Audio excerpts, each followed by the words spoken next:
혼자 있어도 외롭지 않고 즐겁게 노년을 보내는 사람들의 특징 5가지. 세상을 살다 보면 혼자 있는 시간을 견디지 못해 괴로워하는 이들을 자주 보게 됩니다. 주변에 사람이 없어서 외로운 것이라고 생각하지만 사실은 그렇지 않은 것입니다. 참된 외로움의 정체는 곁에 누군가가 없어서 생기는 공백이 아닙니다.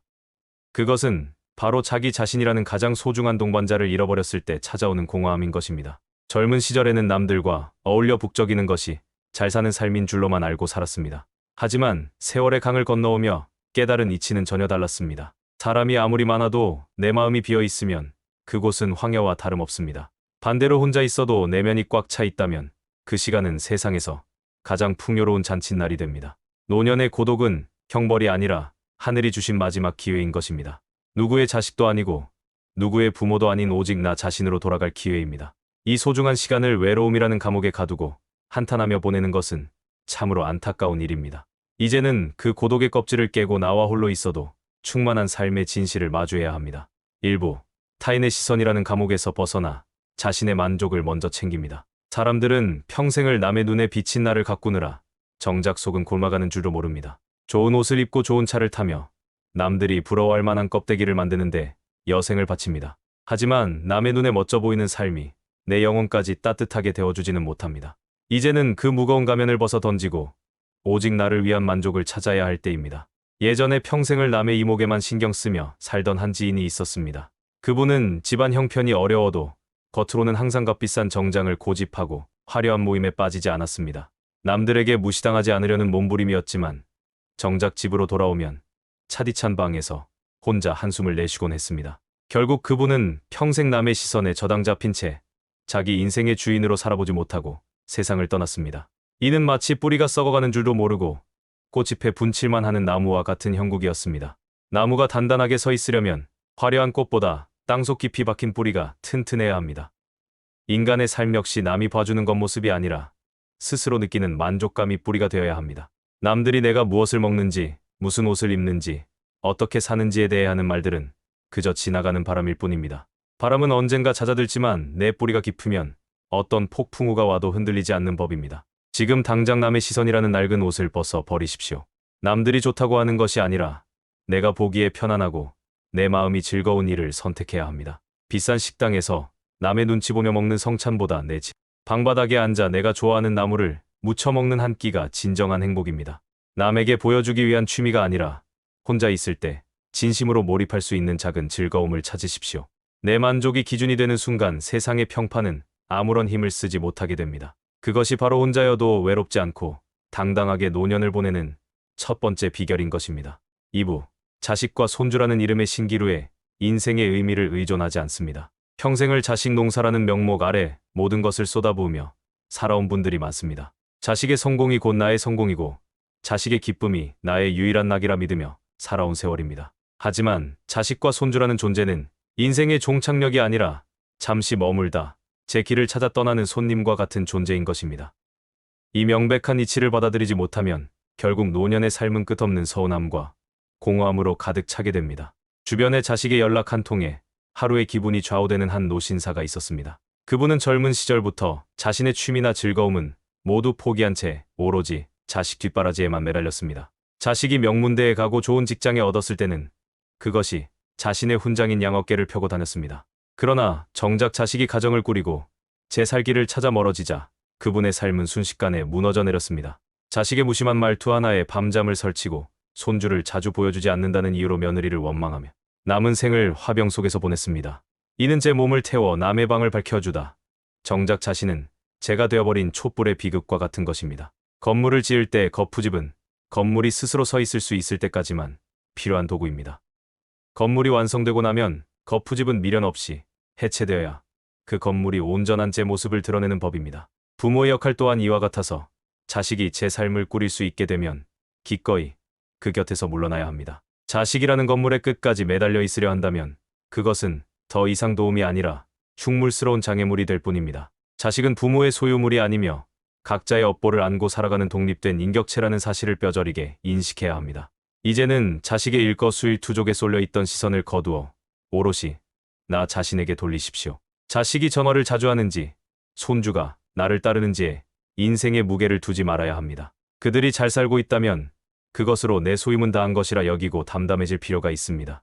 내가 오늘 무엇을 먹고 어떤 풍경을 보며 어떤 즐거움을 찾을지에 더 몰입해야 합니다. 자식의 삶이라는 신기루를 쫓는 일을 멈추고 내 발밑에 피어있는 작은 꽃을 돌보는 주인이 되십시오. 내가 먼저 홀로 서서 행복해질 때 자식과의 관계 또한 비로소 건강하고 담백해지는 법입니다. 3부. 매일 손과 머리를 부지런히 움직여 정갈한 일과를 유지합니다. 많은 이들이 은퇴를 하고 나면 아무것도 하지 않고 편히 쉬는 것이 진정한 복이라 생각합니다. 그동안 고생했으니 이제는 가만히 앉아 대접받으며 소일하는 것을 노년의 낙으로 삼기도 합니다. 하지만 흐르지 않는 물이 고이면 썩기 마련이듯 사람의 몸과 마음 역시 움직임을 멈추는 순간 급격히 시들어버립니다. 나태함은 휴식이 아니라 영혼을 갉아먹는 독이자 삶의 활력을 앗아가는 소리 없는 도둑인 것입니다. 예전에 알고 지내던 한 어르신은 평생 공직에 몸담으시다 퇴직 후 오로지 텔레비전 앞에만 앉아 계셨습니다. 자신은 이제 쉴 자격이 있다며 손 하나 까딱하지 않고 하루를 보냈지만 얼마 지나지 않아 총기 있던 눈빛은 흐려지고 말수도 눈에 띄게 줄어들었습니다. 반면 근처에서 작은 텃밭을 일구며 매일 아침 흙을 만지고 저녁이면 그날 본 새와 꽃의 이름을 수첩에 적으시던 다른 어르신은 여든이 넘은 나이에도 청년 못지않은 생기를 유지하셨습니다. 두 분의 차이는 재산이나 명예가 아니라 매일 자신의 손과 머리를 어떻게 사용하느냐에서 갈렸던 것입니다. 이는 마치 매일 닦고 기름치는 기계는 수십 년이 지나도 매끄럽게 돌아가지만 방치된 기계는 순식간에 녹슬어 고철이 되는 이치와 같습니다. 사람의 정신은 구체적인 일감과 규칙적인 리듬이 있을 때 비로소 안정을 찾습니다. 거창한 업적을 남기기 위해서가 아니라 내 마음의 질서를 잡기 위해 몸을 움직여야 하는 것입니다. 손을 움직여 무언가를 만들거나 주변을 정돈하는 행위는 뇌를 깨우고 살아있다는 감각을 일깨워줍니다. 머리를 써서 새로운 지식을 접하거나 기록하는 습관은 과거에 매몰되지 않고 미래를 향해 시선을 두게 만드는 힘이 됩니다. 일상의 작은 규칙들이 모여 단단한 일과를 이룰 때 비로소 외로움이 파고들 틈이 사라지게 됩니다. 지금 당장 자신만의 정갈한 일과표를 만드십시오. 거창한 계획이 아니어도 좋습니다. 아침에 일어나 이부자리를 정돈하고 매일 정해진 시간에 책을 읽거나 짧은 일기를 쓰는 것부터 시작해야 합니다.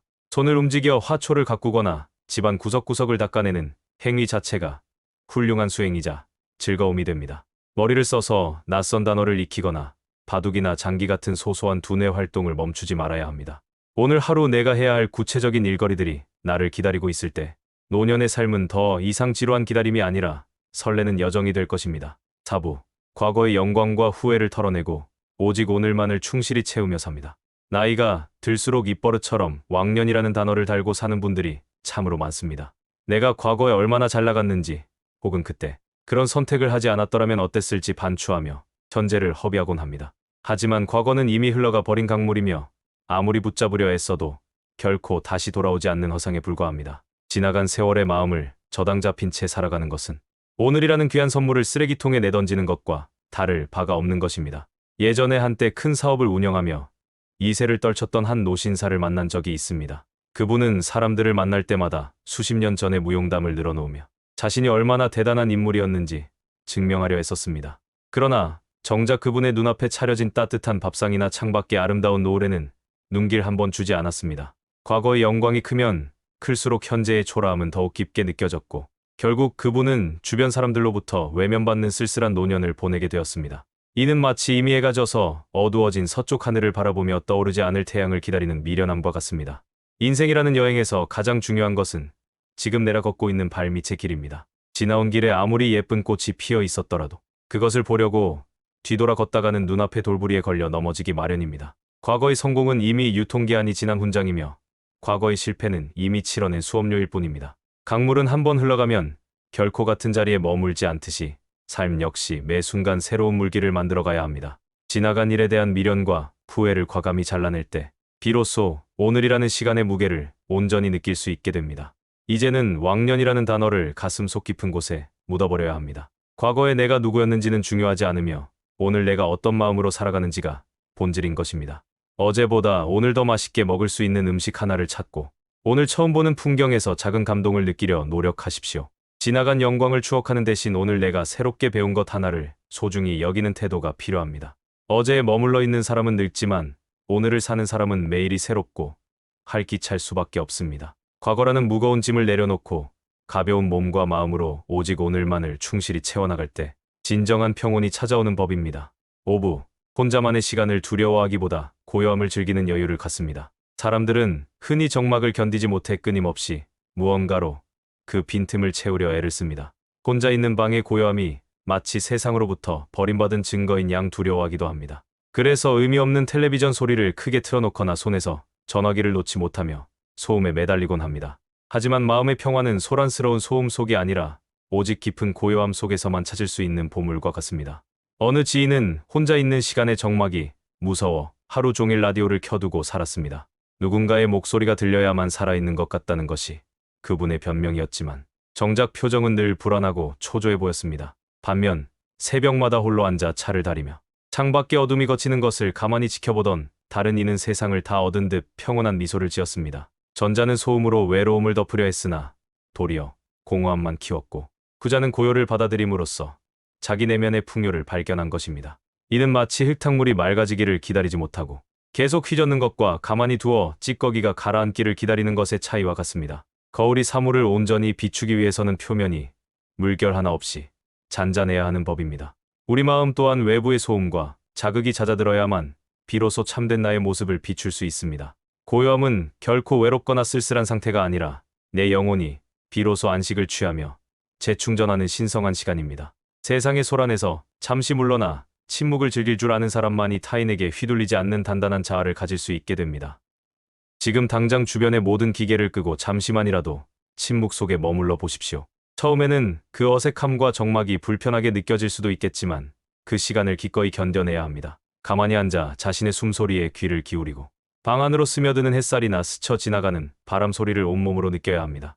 아무것도 하지 않고 그저 고요 속에 존재하는 것만으로도 마음의 상처는 치유되고 정신은 맑게 깨어납니다. 혼자만의 시간을 두려움의 대상이 아닌 축복의 기회로 여기는 마음가짐을 가져야 합니다. 그 고요함을 진정으로 즐길 줄 알게 될 때 비로소 노년의 삶은 그 누구도 침범할 수 없는 깊은 품격을 갖추게 되는 것입니다. 6부.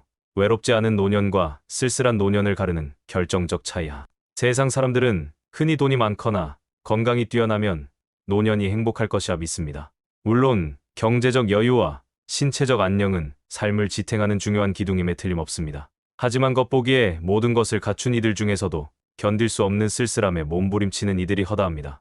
반대로 가진 것이 적고 몸이 조금 불편해도 늘 얼굴에 온화한 빛이 도는 이들이 분명히 존재합니다.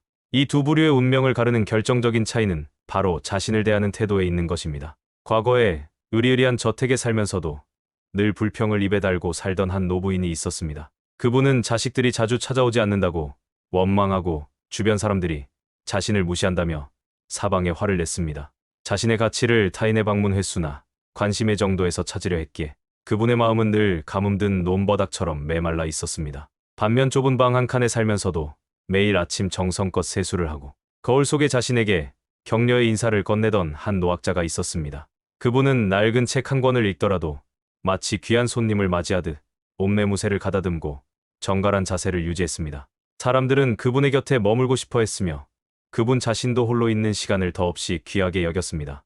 이는 스스로를 귀하게 대접하는 사람만이 남에게도 귀한 대접을 받을 수 있다는 준엄한 진리를 보여줍니다. 그릇에 물이 가득 차 있어야 비로소 밖으로 넘쳐흐르는 이치와 같습니다. 자신의 내면이 스스로에 대한 존중과 사랑으로 채워져 있지 않으면 자꾸만 외부에서 그 결핍을 메우려 들게 됩니다. 남에게 사랑을 갈구하고 인정을 받으려 애쓰는 태도는 도리어 상대를 부담스럽게 만들어 멀어지게 할 뿐입니다.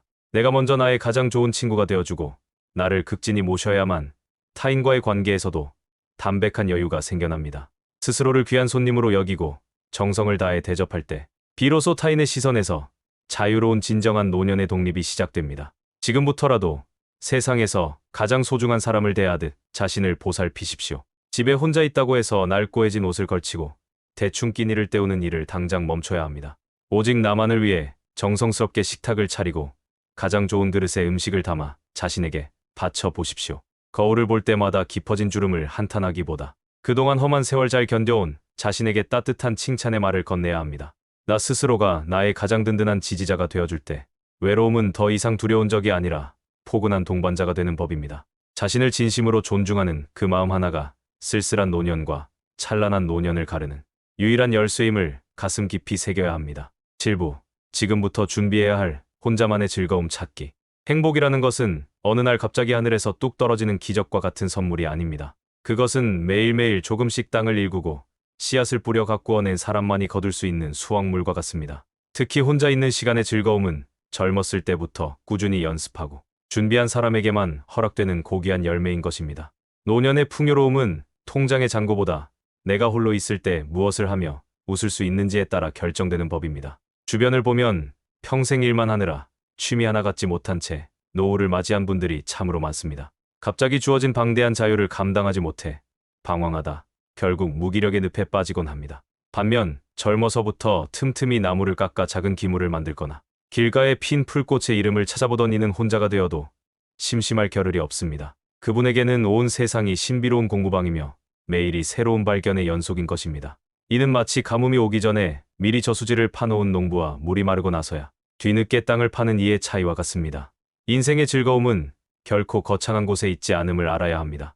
남들에게 자랑할 만한 대단한 기술이 아니어도 좋고 큰 돈이 들어가는 취미가 아니어도 상관없습니다. 그저 내가 그것을 하는 동안만큼은 잡념이 사라지고 마음이 평온해진다면 그것이 바로 최고의 소일거리입니다. 씨앗이 싹을 틔우기 위해서는 어둠 속에서 인고의 시간이 필요하듯 나만의 즐거움을 찾는 일에도 인내와 정성이 필요합니다. 작은 호기심의 불씨를 꺼뜨리지 않고 소중히 가꾸어 나갈 때 비로소 노년의 삶은 스스로 빛을 내기 시작합니다. 지금 이 순간부터 당장 나만의 작은 즐거움 하나를 정해 보십시오.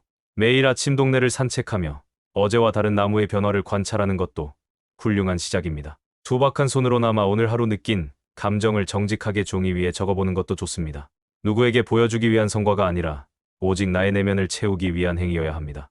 오늘 심은 작은 흥미의 씨앗이 훗날 외로움이라는 찬 바람을 막아줄 든든한 숲이 되어줄 것입니다. 세상에 의지하지 않고 스스로 즐거움을 만들어낼 줄 아는 사람에게 노년은 쓸쓸한 황혼이 아니라 가장 아름답게 익어가는 결실의 계절이 될 것입니다.